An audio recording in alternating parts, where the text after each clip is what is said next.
প্রিয় সকল ভাই বোনেদের জানাই মেরি ক্রিসমাস। শুভ নতুন বছর আসতে চলেছে, সকলের ভালো কাটুক, সবাই ভালো থাকুন, সুস্থ থাকুন, অগ্রিম শুভেচ্ছা রইল। আর আজকে জানাই শুভ বড়দিনের শুভেচ্ছা। তো আজকে আমি কি রান্না করছি সেটাই আপনাদের সঙ্গে শেয়ার করব। সেটা হচ্ছে শিম। এখানে শিম কাটা আছে, এখানে আলু আছে, এখানে পেঁয়াজ আছে, এখানে টমেটো আছে, এখানে কাঁচা লঙ্কা চিড়ে রেখেছি। আর এখানে যেটা রয়েছে সেটা হচ্ছে বাটা মাছ, ছোট ছোট বাটা মাছ। আর এখানে আমি যে মশলাটা করে নিয়েছি সেটা হচ্ছে এর মধ্যে আছে জিরে বাটা, আদা বাটা, আর 2 কোয়া রসুন আর কাঁচা লঙ্কা।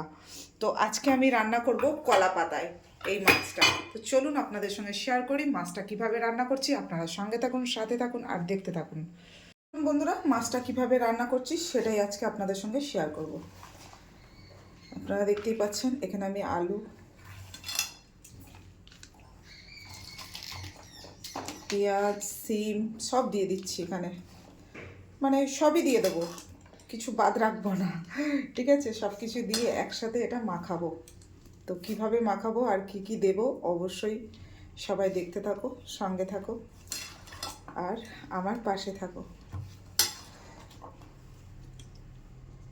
তো আমাদের ফ্যামিলিতে তো অনেকজন, যেহেতু আমি যা রান্না করি শ্বশুরবাড়িতে দিতে হয়, তো সেই কারণে কিন্তু আমাকে অনেকটাই রান্না করতে হবে।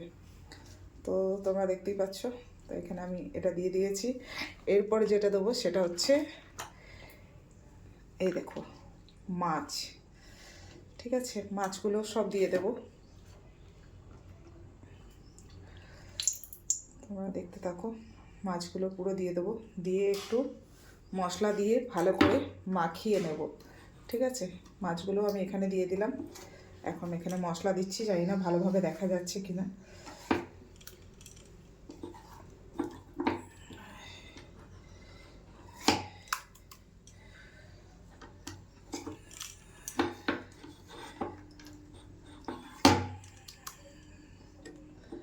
তেল কিন্তু খুবই কম দেবো, এখন মশলাটা দিচ্ছি।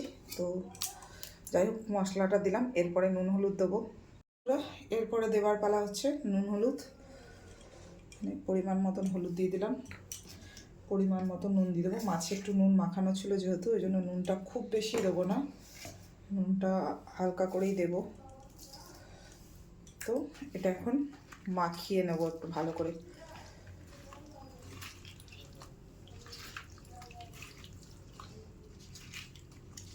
তোমরা দেখতেই পাচ্ছ এগুলো সব দিয়ে ভালো করে আমাকে এখন মাখিয়ে নিতে হবে।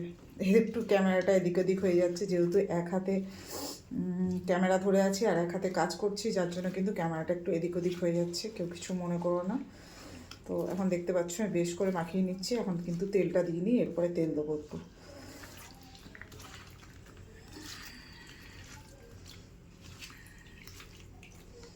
বেশ ভালো করে একদম সুন্দর করে মশলাটা কিন্তু যাতে ভেতরে ঢোকে সেইভাবেই কিন্তু মাখিয়ে নিতে হবে। তো তোমরা দেখতে পাচ্ছ আমি খুবই সুন্দর করে একদম সুন্দর করে মাখিয়ে নিচ্ছি। বেশ সুন্দর মাখানো হয়ে গেছে আমার।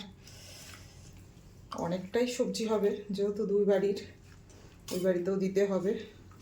শ্বশুর শাশুড়ি থাকে আমার দেওরের কাছে, তো শ্বশুরমশাই এগুলো খেতে ভালোবাসে, কিন্তু ওনার তো হার্টের প্রবলেম আছে, উনি খায় না। কিন্তু আজকে আমি বলেছি বাবা একটু খাবেন, তো সেই হিসেবে তো একটু ভালো করে করতেই হবে রান্নাটা, যেহেতু আমার শ্বশুরমশাই খাবে। তো এরপর আমি ভালো করে মাখিয়ে নিলাম। এর উপরে দিয়ে দেবো সর্ষের তেল। খুব বেশি তেল দেবো না, হালকা করে তেল দেবো। তো তেল দিয়ে দিলাম, এখন এটা ভালো করে একটু মাখিয়ে নেব। এরপরে কিন্তু ক্যামেরাটা পুরোটা হয়তো আমি দেখাতে পারবো না, আমি কড়াইয়ে কীভাবে বসাচ্ছি বসানোর পর দেখাচ্ছি, কেন এটা তো বানাতে গেলে 2 হাত লাগবে আমার, কড়াইয়ে দিতে গেলে, যেহেতু কলা পাতায় করে কড়াইয়ে করব। তো চলো তোমরা সঙ্গে থাকো, সাথে থাকো আর ভিডিওটা দেখতে থাকো। লাভ ইউ অল ফ্রেন্ড, সবাই দেখতে থাকো। এই যে আমি কড়াইয়ে সুন্দরভাবে বসিয়ে দিয়েছি। ঠিক আছে, কলা পাতায় সুন্দরভাবে একদম বসিয়ে দিয়েছি। এরপরে ওপর থেকে আমি যেটা দিয়ে দেবো সেটা হচ্ছে ধনেপাতা। কাঁচা লঙ্কাটা তো আমি ওর সাথেই মাখিয়ে দিয়েছি, এখন দিয়ে দেবো সেটা হচ্ছে ধনেপাতা। শীতকালে একটু ধনেপাতা না দিলে কিন্তু টেস্ট হয় না সবজিতে, মনে হয় একটু ধনেপাতা ধনেপাতা মনটা মনে হয়, তো একটু ধনেপাতা দিয়ে দিলাম।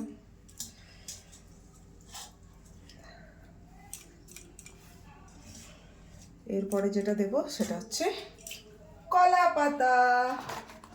তো তোমরা দেখতেই পাচ্ছ, এখন আমি এটা কলা পাতা দিয়ে সুন্দর করে চাপা দেবো। তো চলো, এক হাতে তো হবে না, দু হাত লাগাতে হবে, একটু দেখি। তোমরা দেখো, আমি কিন্তু খুব সুন্দর করে এটাকে মুড়ে এখন ঢাকনা দিয়ে দিয়েছি। এখন গ্যাসটা জ্বালিয়ে দেব। তো খুব স্লো আছে করতে হবে এটা, একদম হালকা সিমে দিয়ে দেবো। আর এখানে এই যে ফুটোটা দেখতে পাচ্ছ, এখানে একটা লবঙ্গ দিয়ে দেবো। ঠিক আছে, তাহলে এটা সিম আছে, কলা পাতায় হয়ে যাবে কিন্তু। তো মাছটা হয়ে যাবার পর অবশ্যই তোমাদের সঙ্গে শেয়ার করবো। তোমরা সঙ্গে থাকো, সাথে থাকো, ভিডিওটা দেখতে থাকো।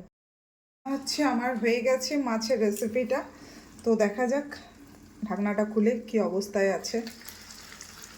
ওয়াও, হাতে গরম ভাপ লাগছে। তোমরা দেখতেই পাচ্ছ খুব সুন্দরভাবে মাছের রেসিপিটা হয়ে গেছে। একটু ভাপ পড়ে গেছে, বোঝা যাচ্ছে না। তো দেখো মাছের রেসিপিটা কিন্তু আমার রেডি হয়ে গেছে। চলো থালায় একটা জায়গায় নামিয়ে নিই, দিয়ে তোমাদের শেয়ার করছি। এখন আমি একটা একটা করে কলা পাতা খুলবো। তো দেখা যাক কী হয়, রান্নাটা কেমন হয়েছে একটু দেখতে হবে।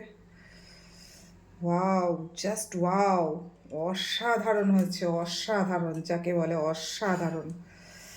তো এই হচ্ছে আমার কলা পাতায় মাছ রান্না। তোমরা দেখতেই পাচ্ছ একদম ধোঁয়া ওটা অনেকটা হয়েছে।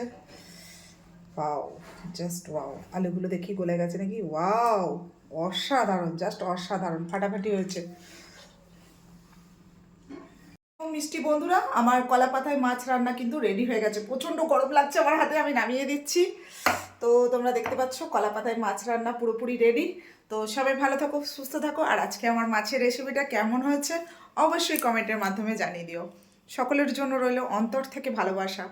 নতুন বছর আসছে, সকলের নতুন বছর ভালো কাটুক। সবাই ভালো থাকুন, সুস্থ থাকুন, শুভকামনা রইল। Merry Christmas. আর আজকের বড়দিনের অনেক শুভেচ্ছা জানালাম প্রত্যেককে।